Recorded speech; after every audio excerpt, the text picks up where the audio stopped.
Mga kaibigan, may good news para sa lahat. Kung gusto nyo nga makabasa ng mga balita tungkol sa Mindanao, wala nang iba kundi ang Mindanao Examiner newspaper. Mindanao ang sirkulasyon, Mindanao ang balita. Ang Mindanao Examiner sa Basilan, Sulu at Zamboanga. Gumawa na rin ito ng mga independent films at ABP, audiovisual presentation, at may photography at video services pa. Bisitahin po natin ang kanilang website sa MindanaoExaminer.com o tumawag sa 9925480. Marami pong salamat. Kaya natin to.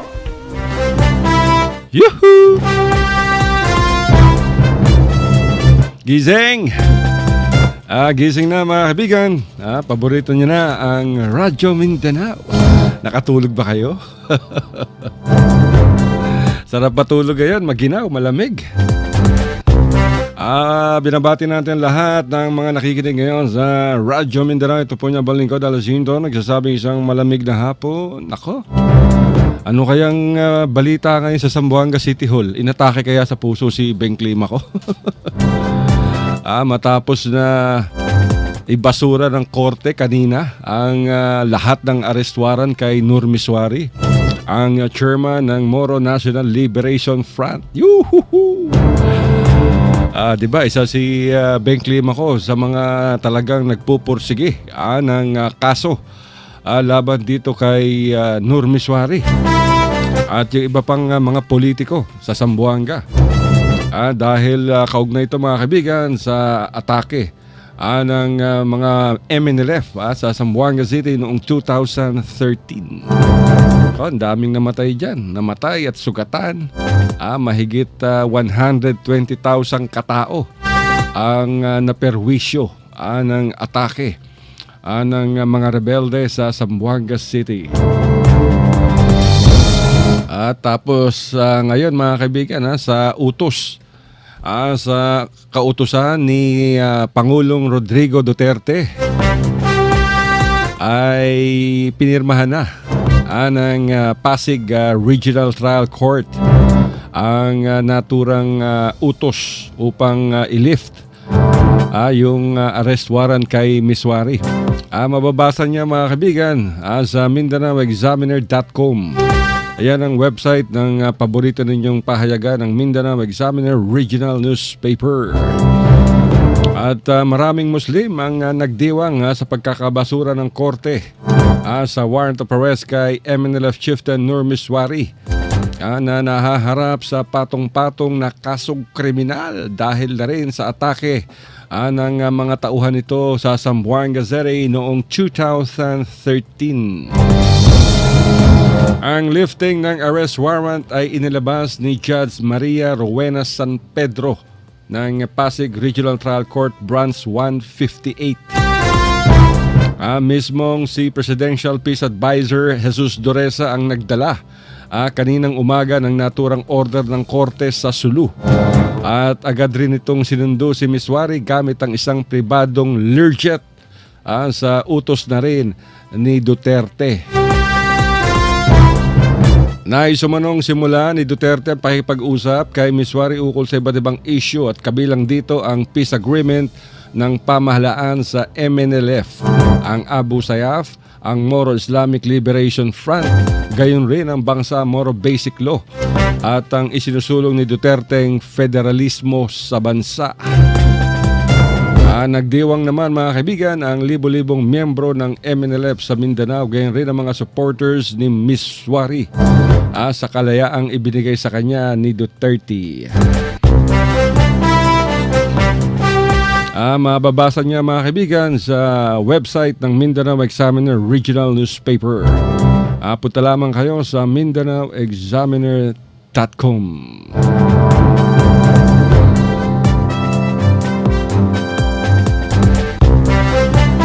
Ano kaya ang susunod na hakbang dito mga kaibigan dahil sa pagkaka-lift ng arrest warrant kay Miswari?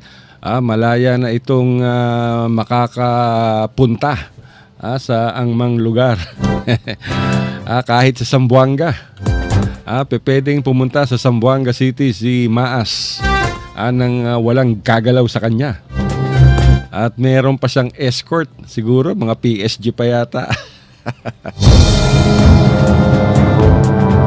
Kita niyo mga kaibigan, ano? Weather lang yan, ika nga ni Maas. Maraming taong nagtago itong si Chairman Nur Miswari mula noong atake ng MNLF sa Zamboanga City 2013. At hindi lang yan mga kaibigan, umatake rin ng MNLF noong dyan sa Kabatangan Seeds na tinatawag. Nung panahon naman ng Administrasyong Lobregat.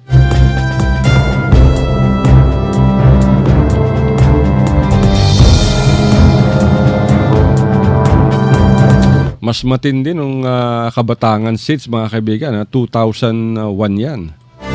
Dahil pinayagan ng pamahalaan na makalaya o makaalis ng Zamboanga itong mga rebelding MNLF, kapalit ng mga bihag ng mga inosenteng sibilyan. Ang dami nating larawan dyan, dami nating litrato. Dahil kinover natin yan mga kaibigan. Tatandaan natin, ang dami rin namatay dyan. Bukod sa atake, bukod sa nangyaring Zamboanga Seeds noong 2001 sa Kabatangan, inatake rin ng mga rebelding MNLF ang kampo ng Philippine Army sa Jolo. Halos simultaneous yan mga kaibigan. At dahil dyan nagkagulo.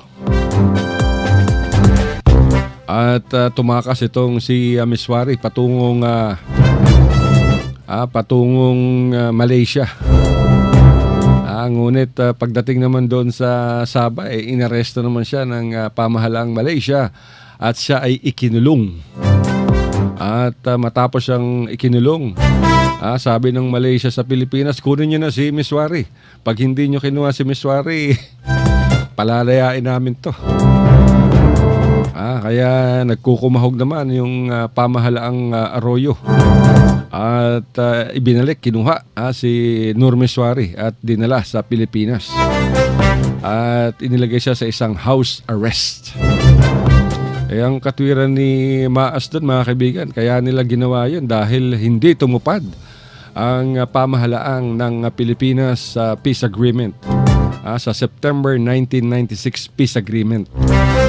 Dahil matapos ng Peace Agreement ay tumakbo si Miswari bilang governor ng Autonomous Region in Muslim Mindanao. Kaya lang ang gusto ni Maas noon ay parang perpetual governor. Habang buhay na governor sa ARM. Hindi naman pwede yun. Kaya ang ginawa naman ay talagang yung pamahalaan ay in-underground itong si Miswari. At nagpatawag ng eleksyon. At ang nanalo ay ito ng mga ampatuan mga kaibigan. Si Saldi Ampatuan. Na bata naman itong si Gloria Arroyo.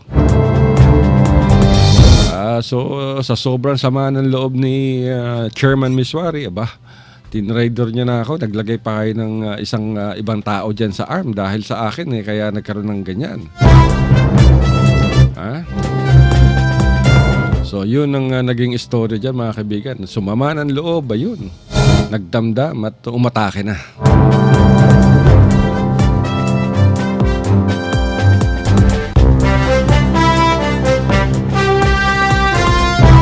So ang nangyari doon mga kaibigan ay yung sa Kabatangan Siege at madaling araw pa lang na nagbabakbaka na.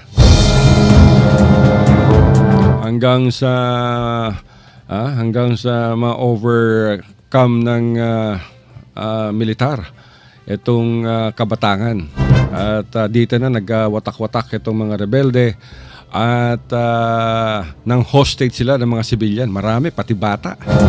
Meron tayong mga litrato dyan. Tinalian nila yung mga bihag, pinalibutan dyan sa Governor Ramos. And then, nakatutok pa yung baril 45 ng isang rebelde sa ulo ng bata. Doon pa yung kasamahan natin sa media, si Bong Bue. At pati si Alan Cajucom, yung ating kasamahan sa media, na noon ay nasa Philippine National Red Cross. Tumutulong si Alan noon, mga kaibigan, upang mabigyan ng lunas yung mga sugatan. At si Bongboy ay kabilang sa mga binihag, si Professor Bongboy. Hindi natin malilimutan dyan, mga kaibigan. Pero ang pagkakamali ng pamahalaan dyan ay pinayagan nilang makatakas, pinatakas nila itong mga MNLF na sangkot dyan sa Kabatangan Siege. At kapalit niyan ay palalayain ng mga rebelde ang kanilang bihag na mga inosenteng sibilyan. At yan ay naganap sa administrasyon ni Lobregat. At noong 2013 naman ay muling umatake ang MNLF sa Zamboanga. Talagang deadly. Dahil yung pagpasok ng mga rebelde sa Zamboanga was really a big surprise.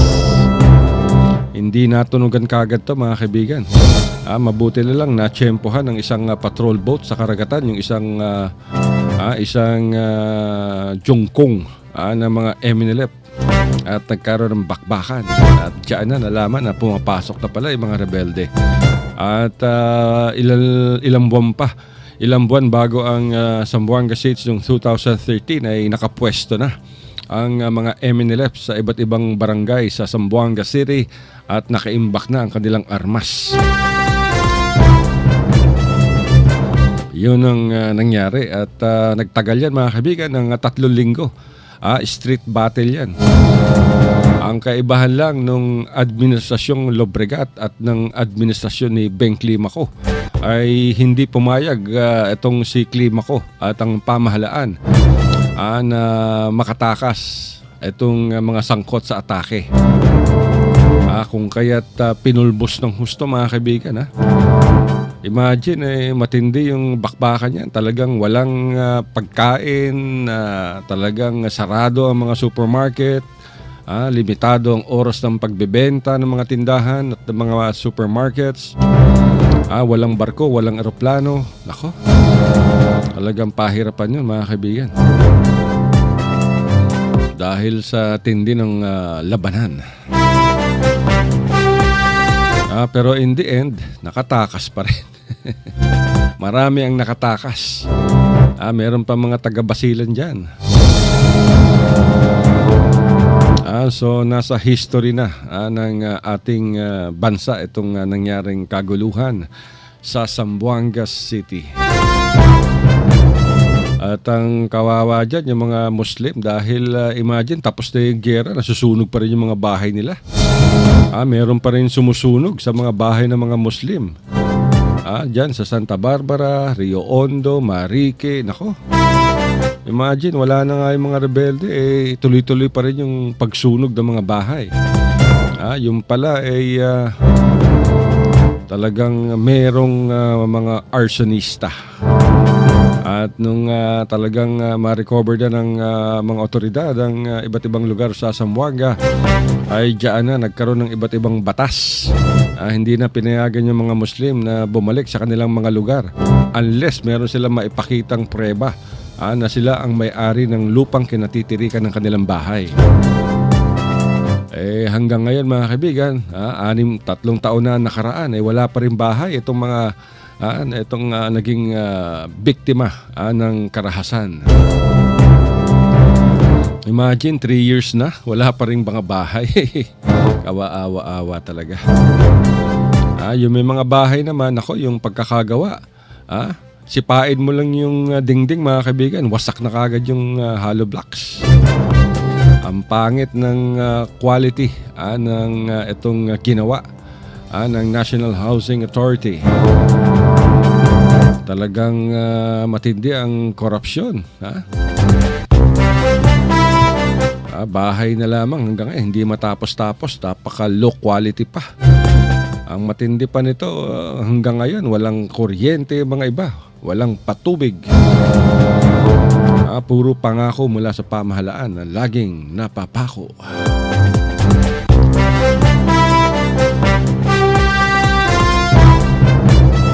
Mula nung atake mga kaibigan, marami ng mga Sambuangueños ang lumayas at lumipat sa ibang lugar. Napunta sa Davao, napunta sa Cebu, napunta sa Cagayan de Oro, napunta sa Iligan, Bukidnon, Maynila, dahil ayaw na nilang maulit yung ganyang klaseng atake. Imagine, nangyari noong 2001 sa Kabatangan, nangyaring muli, 2013. After 12 years. So hintayin natin uli ang isa pang 12 years, baka muli mangyari. Imagine, dyan yung makikita kung gaano ka unprepared itong ating puwersa ng militar at ng pulisya. Umatake yung mga rebelde sa iba't ibang lugar, nakapasok ng Zamboanga, armado. Samantalang nasa Zamboanga yung kampo ng Western Mindanao Command. Nandiyan sa Zamboanga yung kampo ng Philippine Army. Nandiyan sa Zamboanga ang kampo ng pulisya. Nandiyan sa Zamboanga ang kampo ng Philippine Air Force. Nandiyan sa Zamboanga ang kampo ng Philippine Navy. Nandiyan pa yung mga Amerikano. Nako po.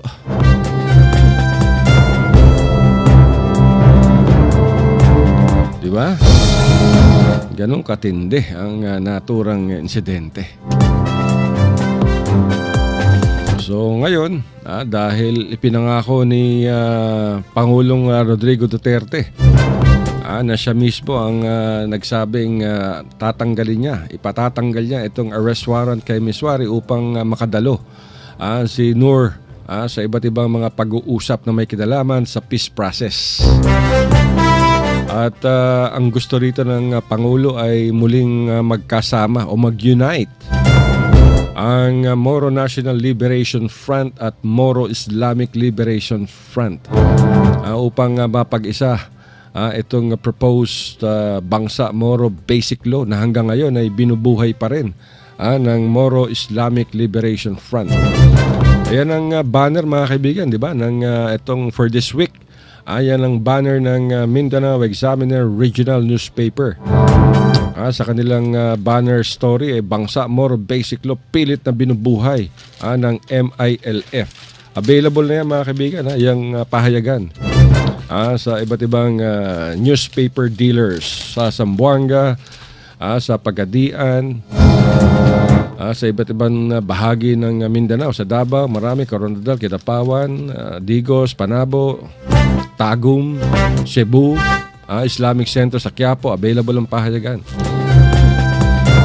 Basahin natin tong banner story ng Mindanao Examiner Regional Newspaper. Kung kayo nasa Putik, sa East Coast, available yung dyaryo dyan sa Yubenco.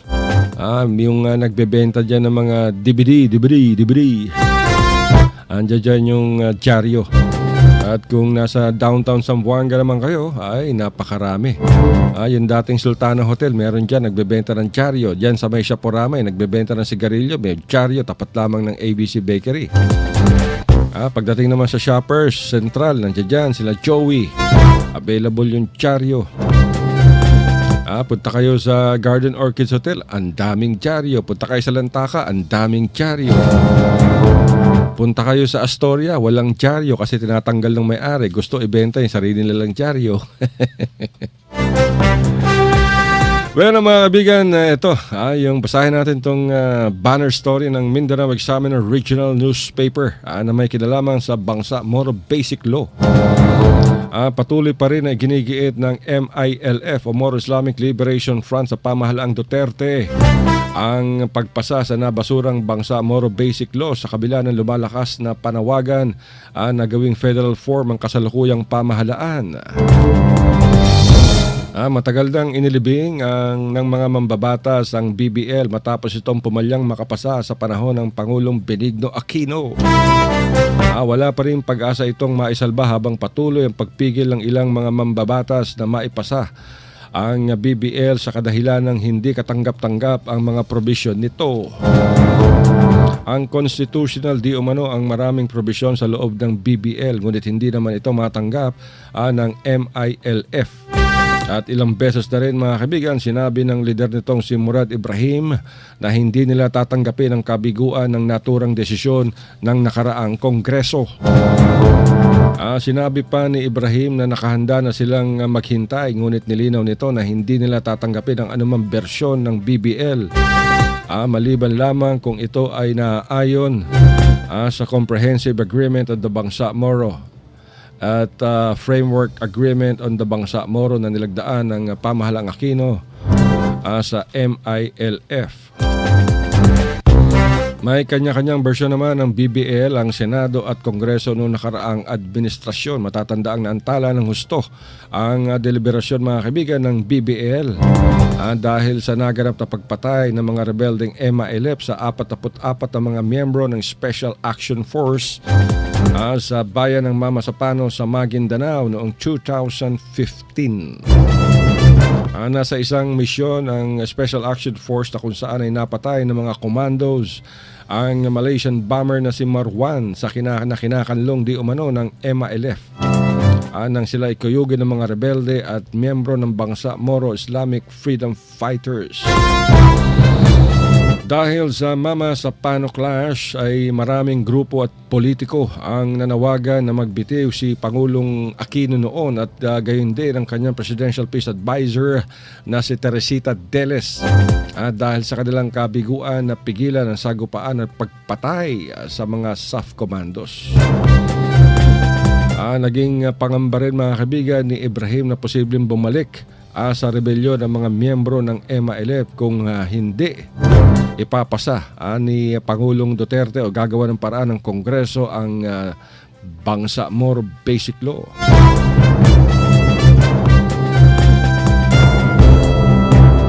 Noong nakaraang taon ay libo-libong Muslim ang nagrally sa Marawi City sa Lanao del Sur bilang suporta sa BBL. Nanawagan rin noon si dating Pangulong Joseph Estrada at ngayon ay Manila Mayor na dapat tapusin na ang MILF at mga teroristang pinoprotektahan nito. All-out war ang panawagan ni Mayor Erap doon. Nais naman ng lalawigan ng Basilan, Sulu at Tawi-Tawi na kumalas na lamang sa ARMM o Autonomous Region in Muslim Mindanao at mapabilang na lamang sa Region 9 o kaya ay hatiin sa dalawa ang ARMM, ang grupo ng Basilan, Sulu at Tawi-Tawi at ang Lanao del Sur at Maguindanao naman sa kabila. So yan mga kaibigan, yan ang banner story ng Mindanao Examiner Regional Newspaper for this week. So hintayin natin kung ano ang magiging pag-uusap nila Pangulong Rodrigo Duterte at Chairman Nur Miswari. Mahaba-haba ito mga kaibigan dahil maraming issue ang nais na talakayin ni Pangulong Duterte dito kay Miswari. So abangan natin ang mga susunod na kabanata. At siyempre, tignan natin yung mga reaksyon ng mga politiko sa Zamboanga tungkol dito sa pagkaka-lift ng arrest warrants di Miswari.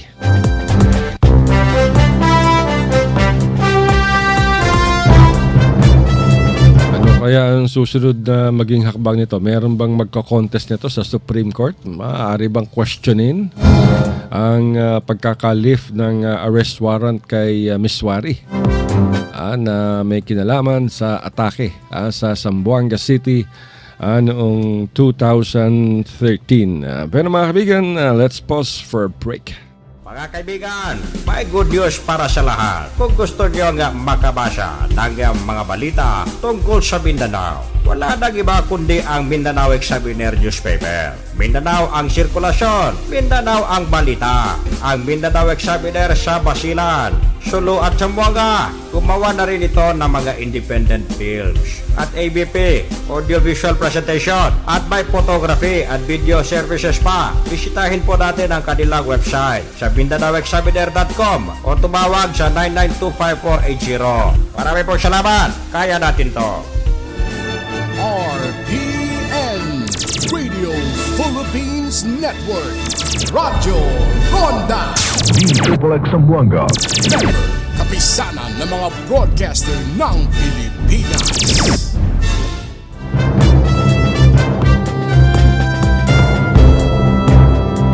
Bueno mga kaibigan, kayo nakikinig pa rin sa Radyo Mindanao. Dito lamang sa Radio Philippines Network RPN DXXX Zamboanga City. 1008 sa inyong AM band at shortwave 2. Kung meron kayo mga shortwave radio. At tayo napapakinggan sa Tuguegarao City sa Cagayan Province sa Northern Philippines. Binabati natin ang mga members ng Jesus Miracle Crusade International Ministry sa Tuguegarao City. Sa ilalim ni Brother Danny Cuarteros. Ay, nakikiramay pala tayo kay Brother Danny Cuarteros. Namayapa na ang kanyang magulang, ang kanyang ina. Condolence, Brother Danny. Alam kong nakikinig ka ngayon dahil nag-text ang iyong mga kasamahan bago magsimula ang programa. Speaking of Jesus Miracle Crusade, grabe. Alam niyo ba mga kaibigan, nung Sabado ay nag-celebrate ng 21st anniversary, church anniversary ang Jesus Miracle Crusade. Diyan sa Buwalan, Divisoria. Sabi sa akin ni Brother Danny Cuarteros, nakiusap. Brother Al. Buti na lang, Brother Al tinawag sa akin hindi Sister Al. Attend ka naman sa anniversary ng Jesus Miracle Crusade dyan sa Divisoria ba o Bawalan. Dahil pupunta si Minister Wilde James Almeda. Dahil kaibigan, matagal ng kaibigan, nagpunta naman tayo. Sabi siya, pagdating doon, napakainit. Siguro mga alas 11 ng tanghali. Andun na ako. Hindi ko lang alam kung nagpunta ron si Pastor Philip Aboy. Kasi nag-imbita rin Habi sa akin ng mga taga Jesus Miracle Crusade. Brother Al, si Philip Aboy, yung station manager ng RPN Zamboanga ay pupunta rin. Sabi ko, maayos yan. And then, lapit pa sa akin yung isa. Ay, excuse me, kayo po ba si Haderglang? Si Haderglang, mga kaibigan, yung editor ng Zamboanga Today or Zamboanga Times. Sabi ko, hindi. Ako po si Al Jacinto, ang Radyo Mindanao. Imagine, di naglitrato-litrato ko doon dahil nakiusap si Brother Danny Cuarteros na kunan ng larawan, ng litrato, yung anibersaryo. Pati na rin itong si Minister Wilde James Almeda. Yung kaisa-isang anak na lalaki ni Jesus Miracle Crusade founder, Pastor Wilde Estrada Almeda. Imagine mga kaibigan, halos mapiga na sa pawis yung aking t-shirt. Ilang oras na ako doon. Wala pang nagbibigay sa akin ng soft drinks o tubig man lang. And then sabi sa akin, gusto kong puntahan si Minister Wilde James Almeda upang batiin sa kanyang anibersaryo. At sinamahan ako ron. Pero pagdating na, sabi sa akin, hindi pala sir pwedeng pumasok kasi wala pa yung yung aide nitong si Minister Wilde James Almeda, si Pogs Al. Wala daw yung kanang kamay, kaya hindi ako makapasok doon sa maliit na kwarto. Sabi ko, okay lang yan. So, litrato muna ako. Hanggang umabot na kami ng halos alas 2 yata. May dumating na mga politiko. May mga dumating na konsehal. So, binati ka agad. Mga kapatiran, dumating si konsehal, ganto, si ganto, gano'n, si politiko, ganto. Tumayo pa. Akala mo, parang, taas-taas ng kamay, kaway-kaway. Nagkukumahog ka agad itong mga members ng Jesus Miracle Crusade. Sa pagbate, sa pagdating ng politiko, ng mga politiko. Bigay ka agad ng juice, soft drinks. Tubig, bottled water. Bukod dyan, meron pang C2. Meron pang tissue. Meron pang snacks. Sabi ko, kanina pa ako dito, ako naglilitrato, hindi ako inaalok ng tubig. Samantala dumating itong mga politiko, para silang nagkukumahog na nagmamadaling magbigay ng tubig, merienda, or whatever. Alas 2 na yung mga kaibigan. So, nabwisit na ako. Hindi ka naman na lumapit sa akin yung isa. Ang pangalan niya raw si Brother Nilo, na kaibigan ni Brother Danny Quarteros. At kasama tong si Brother Nilo na umakyat sa kabundukan ng Bukidnon upang hikayatin itong si Commander Butchoy ng isang rebelding grupo dyan sa Bukidnon. Sabi sa akin, kayo po ba si Brother Al? Ako yung kaibigan ni Brother Danny. Kayo po yung gumawa ng istorya tungkol kay Commander Butchoy. Sabi ko, opo, ako po yun. So, kinuha yung pangalan ko at pagdating sa entablado, nagdasal siya. And then after a while, binanggit na, wini-welcome na ako. Imagine, after 3 hours, merong isang taga Jesus Miracle Crusade na hindi naman taga Zamboanga ang lumapit sa akin at kinuha ang aking pangalan upang ako'y batiin. Yung aking presence. Kahit na tumutulo na yung aking pawis. Sa isip-isip ko, ganito pala dito sa Jesus Miracle Crusade sa Buwalan mo o Divisoria. Talaga napakahalaga pala para sa kanila, mga politiko. So sabi ko, bahala kayo. So hindi ko ilalabas ang mga litratong kinuna ko sa inyo at hindi ko rin kayo gagawa ng istorya. Doon kayo magpagawa sa mga politiko ng istorya. Kita niyo mga kaibigan. Sabi ko, eto na ang magiging huli. Huling pagpunta ko, pagdala ko sa event ng Jesus Miracle Crusade dito sa Zamboanga. Nalimutan na yata nila na dahil sa akin 50% lang ang ibinabayad nila dito sa RPN Zamboanga. At inialay ko ang 50% para sa donasyon sa kanilang simbahan. So, ika nga break muna tayo ngayon. Nahiya lang ako kay Brother Danny Quarteros kaya ako kayo pinuntahan dyan. Kung hindi dahil kay Danny Quarteros ay hindi ako pupunta dyan. Ganun talaga buhay. Doon sila kumuha ng litrato sa mga politiko. Doon sila magpagawa ng istorya sa mga politiko. Ay nako, ganun talaga mga buhay. Pero mga kaibigan, batiin muna natin itong ating mga sponsors dahil itong ating mga sponsors ang siyang bumubuhay sa ating programa sa Radyo Mindanao. At kung gusto niyo mga kaibigan na magsama-sama at magpahinga, bakasyon, o kaya ay magdiwang ng mga celebrations tulad ng baptismals, wedding, anniversaries, o kaya get together with families and friends, reunion, business seminars, workshop, maaari na kayong magpunta mga kaibigan sa Blue Jazz Beach Resort and Water Park sa Samal Island. Napakamura dyan, napakaganda. World class ang kanilang amenities at napakalawak ng lugar. Talagang malayo sa polusyon. Ang Blue Jazz Beach Resort and Water Park sa Samal, mga kaibigan, 10 minuto lamang from Davao City. Sakay lang kayo ng water taxi in 10 minutes. Nandoon na kayo sa Blue Jazz Beach Resort and Water Park. Maaari kayong tumawag kung gusto nyo magpa-booking o kaya mag-inquire. Maaari na kayong tumawag sa 082-284-2000. Ulitin natin, ang kanilang telephone number is 082-284-2000. Isave nyo sa inyong cellphone. So kaya maaari nyo silang i-text. Call and text sa kanilang cellphone number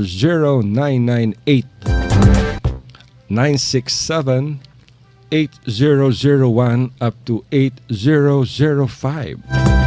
Ulitin natin ang kanilang cellphone numbers 0998-967-8001 up to 8005.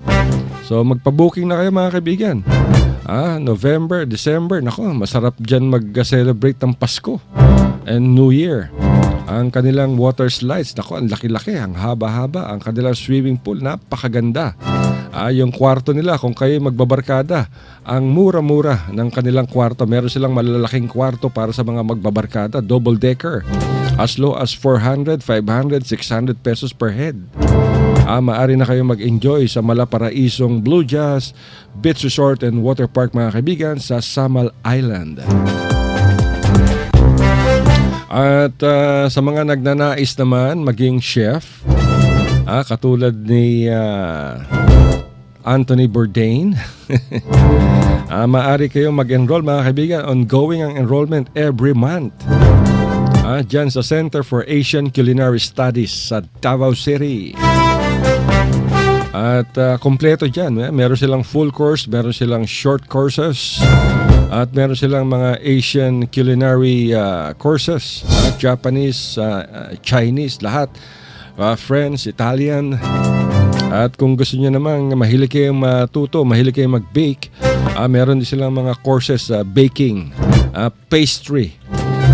At pag kayo nag-enroll at nag-aral sa Center for Asian Culinary Studies sa Davao City, meron silang NC2 accredited kayo at maaari kayong magtrabaho sa malalaking hotel sa iba't ibang panig ng mundo.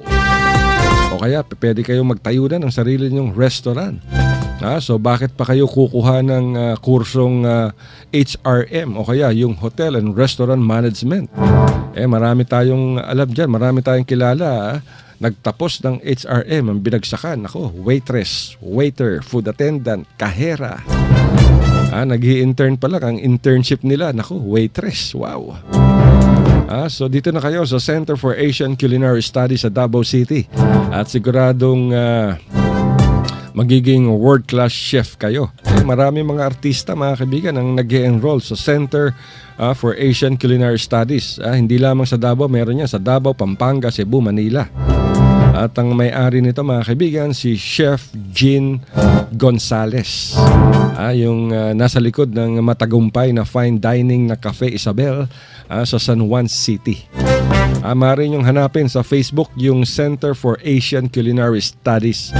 O kaya tawagan nyo sila sa telepono bilang 082-282-8373. Ulitin natin yung telephone number ng Center for Asian Culinary Studies sa Davao City ay 082, ayan yung area code, and then 282-8373. O kaya hanapin ninyo sa Facebook ang Center for Asian Culinary Studies sa Davao City. Pwede na kayong lumipat sa Davao at mag-aral. Pakamura lamang ng mga boarding house dyan.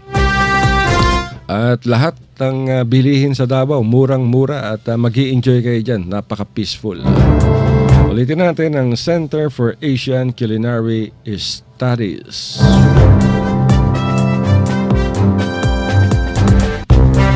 At syempre, yung ating sponsors, ang Mindanao Examiner Regional Newspaper. Available yan sa inyong mga paboritong newspaper dealers sa iba't ibang bahagi ng Mindanao.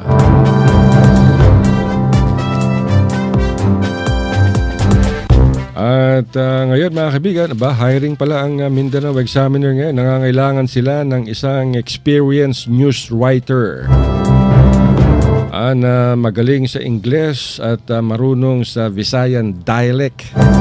At i-assign dito sa Zamboanga City. At kailangan din nila ng isang office staff para sa kanilang opisina sa Davao City. Yung applicants, yung requirements sa news writer for Zamboanga ay kailangan female, not more than 25 years old. And preferably a graduate of mass communication or AB English. At sa staff naman sa Davao City, kailangan ay college level o kaya ay may secretarial skills. Maaari ninyong ipadala ang inyong biodata o kaya ang resume with picture sa MindanaoExaminer@gmail.com. Babae po ang kailangan ng Mindanao Examiner Regional Newspaper. Trabaho yan, job opportunity. Kailangan ng isang news writer ang Mindanao Examiner Regional Newspaper sa kanilang tanggapan sa Zamboanga City. Babae, not more than 25 years old, preferably mass communication or AB English graduate. experience yan. Ako, napakahigpit pa naman dito sa pagkakaalam ko sa Mindanao Examiner. Mahigpit dyan. So talagang dyan, pag kayo'y nagsimula dyan, ako, marami kayong matututunan. At sa Davao City, kailangan nila ng isang office staff. Kailangan college level o kaya ay with secretarial skills. You can email your biodata and photo or resume sa MindanaoExaminer@gmail.com. Paalala natin lahat ng mga dealers, mga kaibigan ng Mindanao Examiner Regional Newspaper ay walang binabayarang dyaryo. Lahat ng mabenta ng mga dealers ng Mindanao Examiner, sa kanila lahat napupunta. Yan ay bilang tulong ng Mindanao Examiner Regional Newspaper sa kanilang mga dealers sa buong Mindanao. So pag meron kayong nabalitaan ng nangungulekta sa mga nabentang dyaryo, ipaalam nyo kagad sa Mindanao Examiner. Maaari nyo silang i-email sa MindanaoExaminer@gmail.com o kaya sa Facebook Mindanao Examiner. O kaya ay sulatan ninyo sa kanilang email address na MindanaoExaminer@gmail.com. Bueno mga kaibigan, malapit na naman, patapos na naman yung ating oras. At ipapasalamat tayo sa lahat ng mga nakinig sa atin. At sa iba't ibang bahagi. Meron palang text dito. Diyan nakikinig daw. Itong mga staff ni Sulu Governor Toto Tan sa Patikul. Binabati natin sila Al Francis Salinas. At nakikinig sila ngayon sa ating programa. Alam nyo, yan ang maganda talaga sa Radyo Mindanao. Dahil abot na abot tayo sa iba't ibang lugar. Sa Sulu. Napakalakas natin dyan sa Sulu. Good afternoon, Assalamualaikum. Kay Governor Toto Tan, napakasipag. Na gobernador ng Sulu Province, batang-bata, napakasipag, workaholic, sportsman, pilantropo, lahat na. At siyempre, kay Vice Governor Noronisa Tan, na isang professional nurse at may bahay, ni dating Sulu Vice Governor Sakurtan. Kay Sakurtan, kay Papang Sakurtan, good afternoon sir. At napakasipag din. Talagang workaholic itong si Sakurtan. Balita natin, baka i-appoint daw ni Pangulong Rodrigo Duterte si Sakurtan after nung 1-year ban ng eleksyon. Ang chismis baka mahirang na undersecretary ng Department of Interior and Local Government. Wow. O kaya ay Presidential Assistant for Mindanao. So tignan natin, sana magkatotoo. Sana totoo yung mga balitang nasasagap natin. Malapit na malapit ngayon si Sakurtan at si Governor Toto Tan kay Duterte. Sila lang ang mga governors ng ARMA na talagang nangampanya dito kay Tatay Digong Duterte. At lahat ng mga ibang governors at mayors, pati barangay kapitan, lahat na kay Marojas. Pero itong sinasakurtan lamang at si Governor Toto Tan ang talagang tahasang talagang publikong lumantad at sumuporta. Sinuportahan ito si Tatay Digong noong nakarang eleksyon. So kudos kay Governor Toto Tan na napakasipag at sa kanyang amang si Sakurtan. Good afternoon sir.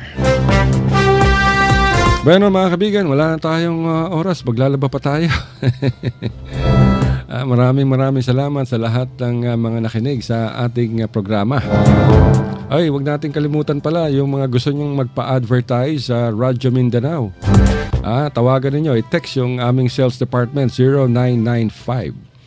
0995-520-2358. Ayan po yung sales department ng Radyo Mindanao at nakantabay ang ating magagandang sales staff. Text nyo sila sa 0995-520-2358 o kaya sa 0947-482-3453. Ulitin natin yung sales department ng Radyo Mindanao. Dito lamang sa RPN dito po Zamboanga. You can text your inquiry, advertising, commercials sa 0995-520-2358 2358 and 0947 482-3453. Bueno mga kaibigan, maraming salamat at patapos na naman yung isang oras na ating pakikipagdaldalan dito, komentaryo, opinion at lahat na, chismis. Huwag kayo masyadong maniniwala dito sa mga pinagsasabi namin. Oy, bukas pala meron tayong ibabalita, napakaganda. Magandang balita to mga kaibigan. 2 angkan sa sulod, nagkabati na. Ganyan talaga. Ika nga you should smoke the piece of pipe. Bueno mga kaibigan, hanggang sa susunod na bukas, ito po inyo Balinggon. Alasinta nagsasabing isang napakagandang hapon sa ating lahat. Ingat po tayong lahat. I love you, Mama. Chup chup.